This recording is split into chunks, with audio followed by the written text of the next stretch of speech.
Santa Cruz Mountains are a herper's paradise. Herpers, like birders, are reptile and amphibian fanatics. We trek into forests and wade through creeks just to catch a glimpse of a wily lizard or a newt. I'm Brendan Bain, and I'm here to guide you through what to expect in a typical weekend of herping in Santa Cruz. Take your pick from the county's dozens of parks and preserves. Most of them are packed with wildlife. Gently flip rocks and wood scraps to find creatures hiding underneath them. Always remember to lift away from you, as you never know who or what was napping beneath that cover. Many of the creatures you'll find are harmless, like this millipede, but others are equipped with barbs and pincers. Remember to keep your fingers away from the pointy parts.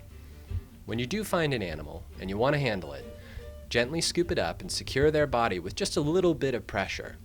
Handle amphibians with wet hands when possible. Try to keep stress on the animal to a minimum, and always return them where you found them. Be sure to put the cover back too. Each piece is a little micro-habitat that's vital for that animal's well-being. One way to turn yourself from a casual herper into a citizen scientist is to log the animals you find in Herp Mobile. That's an app made by the North American Field Herping Association. Herp Mobile lets herpers record the species they find, their location, the animal's body temperature, and you can even pop in a photo voucher. All that information goes into a protected database, which scientists and government agencies can access for their research. One herp you're probably going to see is the northern alligator lizard. These guys can get a little feisty, but underneath that scaly exterior, they're really just sweethearts. Look for their slender body and snake-like movement to tell them apart from other lizards.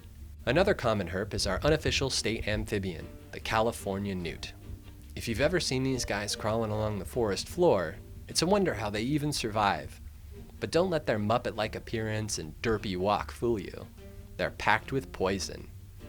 The California newt's skin is filled with tetrodotoxin, the same neurotoxin found in some pufferfish and blue-ringed octopuses. They're safe to handle, just resist the temptation to lick your fingers after. One of my personal favorites is the northern Pacific rattlesnake. Rattlesnakes produce swirling protein cocktails, which can be neurotoxic, meaning they attack the nervous system, cytotoxic, which attacks cells, and hemotoxic, with chemicals that tear through blood cells and rot tissue. Though rattlesnakes will defend themselves aggressively, they'll almost always retreat when given the chance. Observe from a distance, but do get close enough to admire their beauty. And then there's the yellow-eyed ensatina. When threatened, these guys secrete a milky white toxin from their tail. It isn't deadly, but it will cause numbness if you get it on your lips. Again, don't lick the newts.